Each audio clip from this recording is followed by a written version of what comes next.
सवाल लेते हैं एक्सरसाइज 3.1 का पहले का दूसरा सवाल।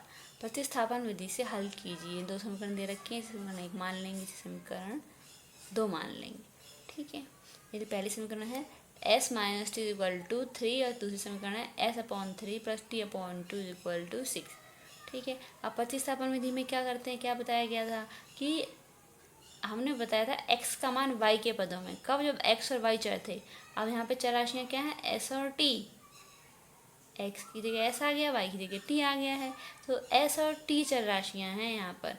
तो s का मान t के पदों में निकालेंगे, समीकरण 1 से s का मान t के पदों में निकालेंगे, और जो s का मान निकल के आएगा उसको 2 में रख के हम s और t दोनों के मान निकाल सकते हैं दोनों समीकरण से। ठीक है, शुरू करते हैं हल इसका। समीकरण 1 से, समीकरण 1 से क्या समीकरण है, s माइनस टी बराबर 3, तो s बराबर आ जाएगा 3 प्लस टी, इधर आके प्लस कर देगा, तो s का मान t के पदों में आ गया। अब इसे मान लेंगे समीकरण नंबर 3। ठीक है, अब समीकरण 3 से s का मान समीकरण 2 में रखने पर, 2 में ही क्यों रखा, इसलिए कि समीकरण 1 से तो ये मान निकल के आ गया। अब जो निकल के आया है s का मान t के पदों में, उसमें हम क्या करेंगे, s का जो मान t के पदों में आया है वो है s is equal to 3 plus t. तो समीकरण 3 का मान समीकरण 2 में रखने पर, समीकरण 3 से s का मान समीकरण 2 में रखने पर। ठीक है, कैसे रखेंगे, अब जहाँ समीकरण 2 क्या है, समीकरण 2 है हमारे पास में s बटे 3 प्लस टी बटे 2 बराबर 6। ये समीकरण थी हमारे पास, समीकरण नंबर 2 थी। अब लिखा है समीकरण 3 से s का मान समीकरण 2 में रखने पर, तो s की जगह क्या लिख देंगे, 3 प्लस टी, तो हम लिख देंगे 3 प्लस टी अपॉन में 3 प्लस टी बटे 2 बराबर 6। अब एलसीएम ले लेंगे, 6 एलसीएम आ जाएगा, 3 दूनी 6, तो 2 3 plus t plus 3t is equal to 6। कैसे आया, 3 और 2 का लघुत्तम निकालेंगे, 6 आ जाएगा, 3 से 6 को भाग करेंगे तो कितना आएगा, 2, 2 की 3 प्लस टी में इसमें पूरे में गुणा कर देंगे, प्लस का साइन, 2 से 6 को भाग करेंगे 3 आएगा, 3 की टी से मल्टीप्लाई कर देंगे तो आ जाएगा 3t। ठीक है, तो अब इसे कैसे लिख सकते हैं, 2 ब्रैकेट में 3 प्लस टी ब्रैकेट बंद प्लस 3t बटे में 6 इज इक्वल टू 6 अपॉन 6। अब मल्टीप्लाई करो, 2 की 3 जमा टी में 3 दूनी 6 प्लस 2 की टी मल्टीप्लाई करेंगे 2t प्लस 3t ऐसे का ऐसे, और बटे में 6 बराबर 6 बटे ए। अब यहाँ करते हैं, 6 ऐसे कैसे रहेगा, प्लस 6 ऐसे कैसे रहेगा, 3t में 2t जोड़ देंगे तो 5t आ जाएगा, बटे में क्या, बटे में 6 बराबर 6 बटे ए। अब क्रॉस मल्टीप्लाई करेंगे तो ये हो जाएगा 6 प्लस 5t की मैंने मल्टीप्लाई करेंगे तो 6 प्लस 5t ऐसे का ऐसे आएगा, बराबर 6 को 6 में गुणा करें, 6 6 कितना 36। अब वो 5t बराबर 36, 6 इधर प्लस का साइन है, कुछ नहीं है तो प्लस माना जाता है, 6 इधर जाके बराबर के इधर आके माइनस 6 कर देंगे, 36 में से 6 आएगा तो कितना देगा 30, तो 5t बराबर 30, तो t बराबर कितना 5 गुणा हो रहा है, इधर जाके भाग कर देगा तो कितना 6, 5 6 30, तो t कितना आ गया 6, एक आंसर हो गया। अब इस t का मान इस समीकरण में रख देंगे तो इसका मान आ जाएगा, एक आंसर ये हो जाएगा। और दूसरे आंसर के लिए क्या करेंगे, t का मान समीकरण 3 में रखने पर, t बराबर 6 का मान समीकरण 3 में रखने पर, का मान समीकरण 3 में रख, t बराबर 6 ये आंसर हो जाएगा। फिर t बराबर 6 का मान समीकरण 3 में रखने पर, तो क्या होगा, ये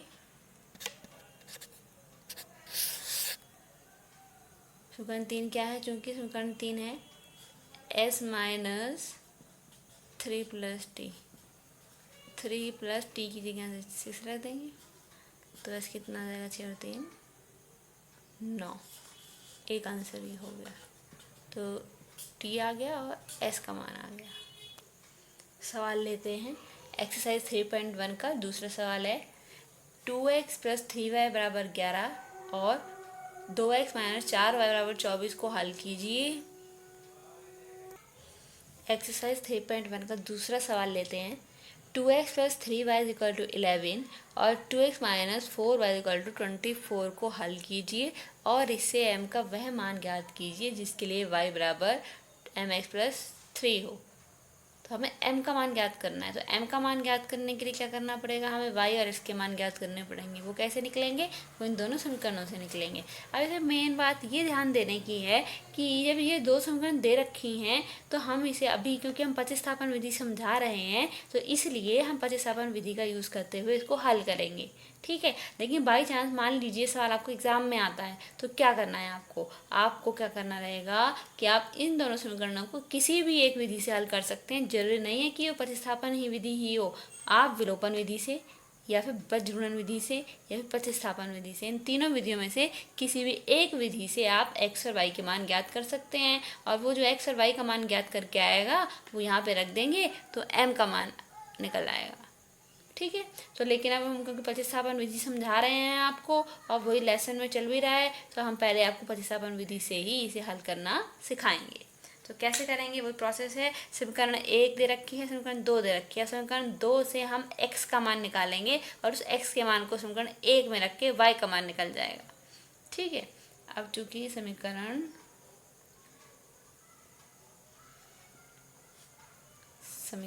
2 से क्या है, दो समीकरण, चूंकि समीकरण 2 है 2x - 4y = -24।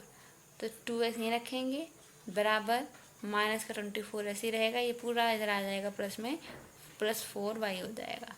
तो x क्या होगा, x होगा -24 + 4y और बटे में 2, क्यों, क्योंकि 2 यहाँ पे गुणा हो रहा है। अब क्या करेंगे, अब 2 कॉमन ले लेंगे यहाँ से, तो ये 12 माइनस का 2 से भाग करेंगे 12 आ जाएगा, माइनस का 2 से भाग करेंगे तो 2y आ जाएगा और बटे में 2, इस 2 से 2 कैंसिल हो जाएगा। तो x क्या जाएगा, x आ जाएगा -12 और प्लस का 2y, ये x का मान निकल के आ जाएगा। अब x इसको मान लेंगे समीकरण नंबर 3। अब x का ये मान समीकरण 1 में रखने पर x का मान समीकरण 3 से समीकरण 1 में रखने पर, समीकरण 1 में रखने पर अब क्या करेंगे, इसमें ये है चूंकि जो समीकरण 1 थी वो क्या थी, समीकरण 1 थी 2x + 3y = 11, 2 ऐसे रख लेंगे, x की जगह रख देंगे -12 प्लस का 2y और प्लस में 3y = 11। अब मल्टीप्लाई कर दो, 12 दूनी 24 माइनस का 24, 2 दूनी 4y प्लस का 4y प्लस का 3y = 11। यहाँ कह रहे हैं माइनस का 24 इससे कैसे रहेगा, 4y और 3y जोड़ जाएंगे, कितना जाएगा 7y बराबर कितना है 11। तो 7y ही रखेंगे, 11 ही, 24 इधर आ जाएगा तो प्लस में 24 हो जाएगा। तो 7y कितना जाएगा 35, जोड़ेंगे 35 आ जाएगा। तो y कितना 35 बटे 7 यानी कि 5। तो y कितना आ गया, इम्प्लाइज y बराबर आ गया 5। एक आंसर, अभी ये हल निकला है y का। अब y का ये मान समीकरण 3 में रखने पर y = 5 का मान समीकरण किसमें 3 में, समीकरण 3 में रखने पर कैसे करेंगे, अब इसे आगे x आ जाएगा, x क्या था, x था, चूंकि x कितना था, x था -12 और प्लस का 2y। तो ऐसे ही रखेंगे, -12 ही रहेगा प्लस 2 ऐसे रहेगा, y की जगह 5 रख देंगे तो होगा -12 प्लस 5 दूनी 10 प्लस का 10। हल करेंगे, एक प्लस में एक माइनस में है तो माइनस का 2 हो जाएगा। तो ये क्या है, ये x आ रहा है, x कितना आ रहा है -2। एक आंसर ये हो जाएगा। तो हल तो कर लिया हमने, x का मान आ गया, y का मान आ गया। अब इस x के मान को, इस y के मान को इस वाले समीकरण में रखेंगे, इस वाले समीकरण में। इस वाले समीकरण में रखने के बाद ये m का मान निकल आएगा आसानी से। ठीक है, अब कैसे रखेंगे हम,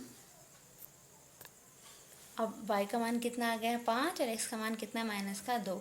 अब चूंकि सवाल में था, दे रखा है ये कि अगर y बराबर mx+3 है तो हमें x का मान ज्ञात करना है। तो y का कितना मान आ रहा है यहाँ से 5, तो 5 रख दिया, m ऐसे ही रहा, x की जगह रख दिया -2 +3 ऐसे का ऐसे।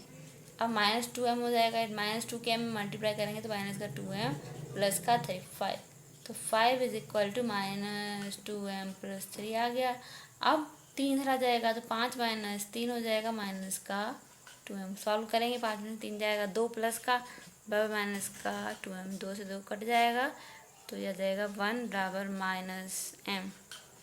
ये लिख सकते हैं, या फिर हम लिख सकते हैं m का मान निकालना है तो माइनस इधर आ जाएगा, तो m हो जाएगा -1। ये आंसर हो जाएगा। इसको कैसे लिख सकते हैं, 2 कैसे काटा, 2m लिखा है ना, या -2m = 2।